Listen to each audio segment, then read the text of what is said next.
Subscribe करें और देखें एक दिल दहला देने वाली हॉरर स्टोरी। बिना घबराए बेल आइकॉन प्रेस करना ना भूलें।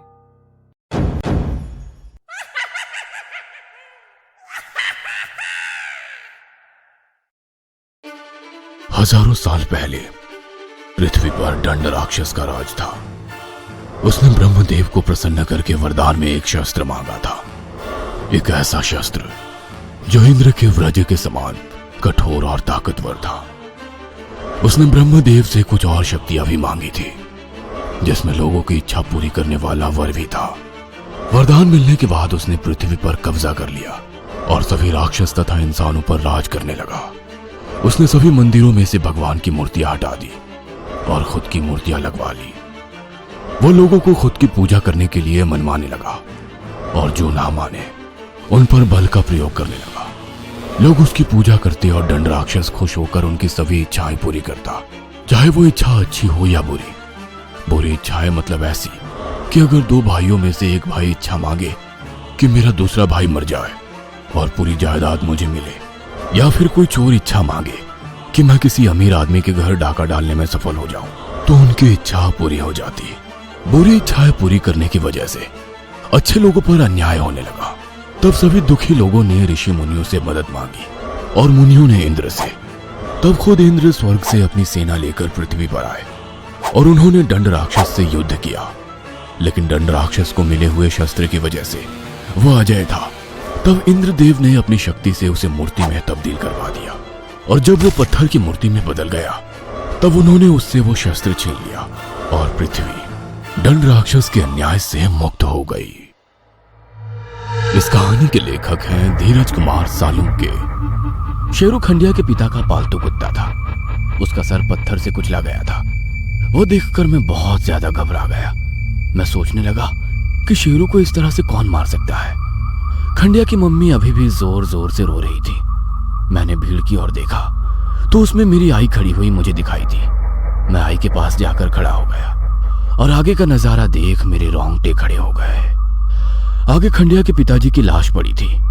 उनका गले का मांस गायब था और चेहरे पर खरोंची थी, जीभ मुंह से बाहर निकली हुई थी। खंडिया की मम्मी लाश के सामने बैठी रो रही थी। खंडिया लाश से दूर बस अपने पिताजी की लाश को घूर रहा था, लेकिन उसके चेहरे पर अपने बाप को खोने का कोई गम दिखाई नहीं दे रहा था। ठीक से बताइए क्या हुआ था? एक पुलिस अफसर ने खंडिया की माँ से पूछा। सुबह खंडिया की चीख सुनकर मैं घर से बाहर निकली तो आंगन में जमीन पर खंडिया के पिताजी खून से लथपथ पड़े दिखाई दिए और खंडिया शेरू को मार रहा था।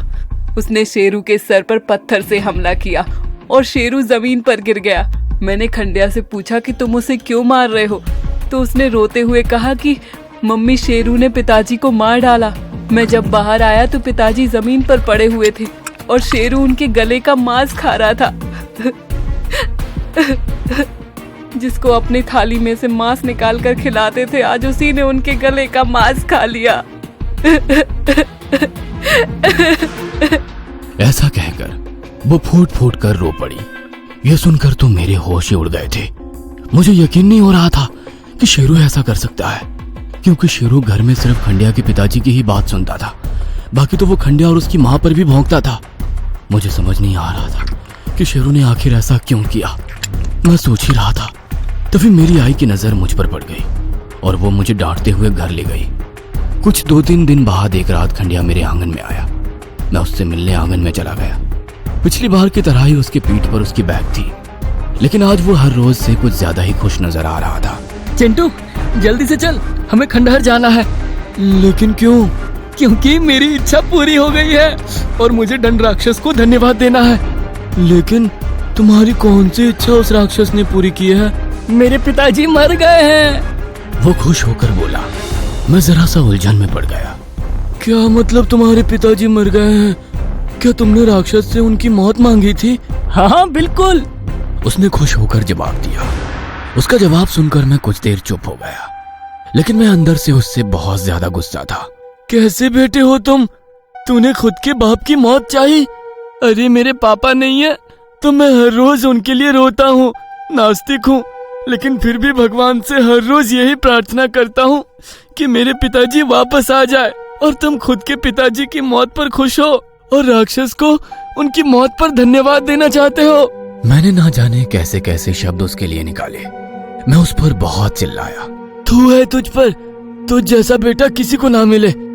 मेरे जिस बाप की तू बात कर रहा है ना, उसी के वजह से मैंने और मेरी माँ ने बहुत कुछ झेला है। उसने कभी मुझे बाप की तरह प्यार नहीं किया, न मेरी माँ को उसने कभी एक बीवी की तरह इज्जत दी। जब तक जिया तब तक मेरी माँ और मेरी मेहनत के पैसों पर जिया। शराब के पैसों के लिए माँ को पीटता था, मुझे पीटता था। मेरे और मेरी माँ की जिंदगी का सबसे बड़ा दुख मेरा बाप था, और उसी की वजह से मेरी छोटी बहन प्रिया इस दुनिया में नहीं है। तब मुझे याद आया कि जब 2 साल पहले फार्म हाउस पर मैं आया था, तब खंडिया के साथ उसकी छोटी बहन भी थी, और अब वो कह रहा था कि वो इस दुनिया में नहीं है। खंडिया, क्या हुआ था तुम्हारी छोटी बहन के साथ? उस बरसात की मौसम में छोटी बीमार पड़ गई। 1 हफ्ते से उसका बुखार कम नहीं हुआ था। इलाज के लिए ज्यादा पैसे भी नहीं बचे थे। तब एक रात पिताजी घर आए। छोटी को बीमार देख उन्होंने मगरमच्छ के आंसू बहाए और बोले कि अब छोटी को इलाज के लिए शहर के अस्पताल ले जाना पड़ेगा। उस बरसात में पिताजी माँ से इलाज के सारे पैसे लेकर गाड़ी लेने के लिए चले गए। छोटी हमारे सामने दर्द के मारे कराह रही थी। रात बीत गई, सवेरा होने को आया था, तब उसने मेरे ही सामने अपना दम तोड़ दिया। लेकिन पिताजी वापस नहीं लौटे। वो पैसे खत्म होने के बाद 2 दिन बाद घर आए। छोटी के अंतिम संस्कार में भी वो आदमी नहीं आया। तभी मैं समझ गया था कि इसे हमसे कोई वास्ता नहीं है। इसे मतलब सिर्फ हमारे कमाए हुए पैसों से है। बाप के प्यार के लिए मैं तरसता रहा, लेकिन उसने कभी मुझे प्यार नहीं किया। प्यार के बजाय हमें सिर्फ दर्द देता रहा। मैंने उसे अपने हाथों से मारने की कोशिश की, लेकिन मैं कर नहीं सका।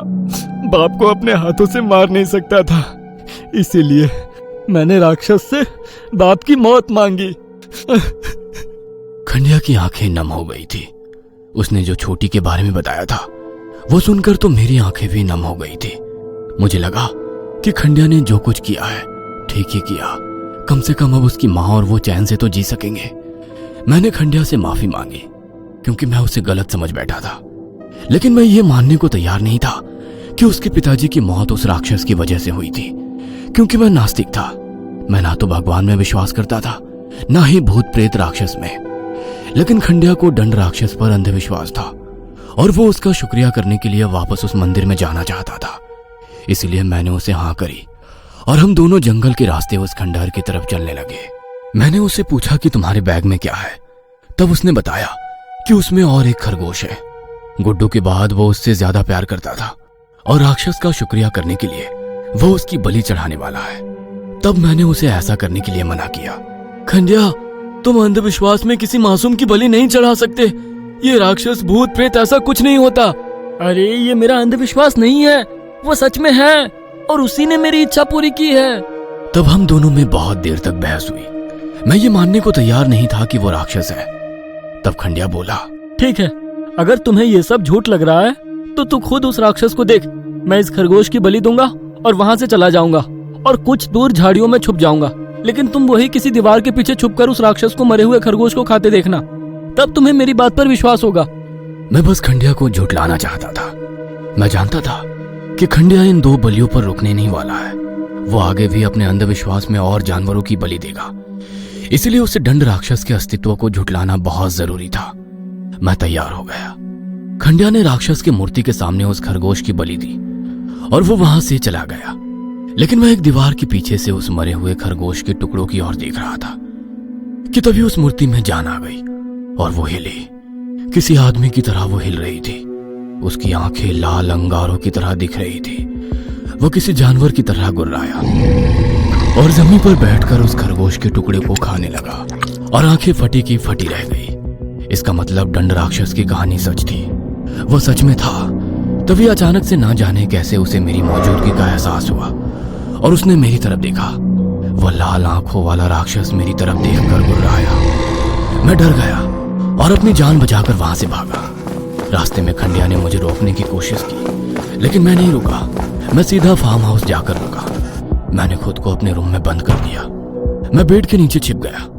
मुझे डर लगने लगा कि कहीं वो राक्षस मेरा पीछा करते हुए मुझ तक ना पहुंचे। उस रात मैं बेड के नीचे ही छुपा रहा, और ना जाने कब सो गया।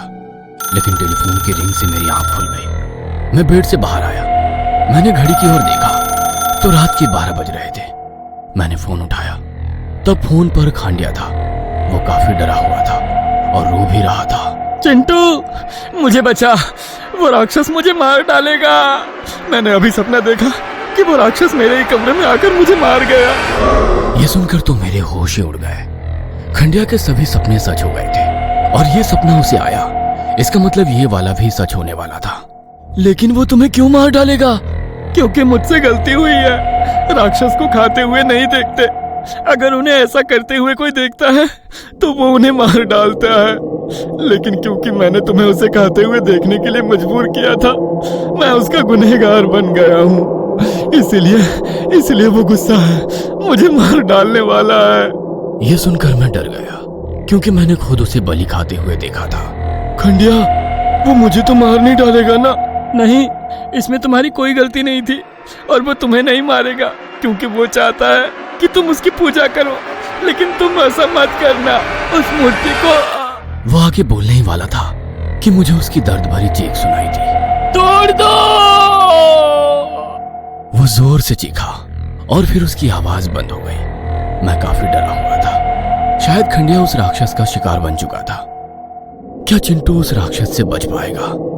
कहीं चिंटू के मन में कोई ऐसी इच्छा तो नहीं है जो वो राक्षस से पूरी करवाना चाहता है? और क्या उस राक्षस का खात्मा होगा? इन सवालों के जवाब जानने के लिए अगला भाग जरूर देखें।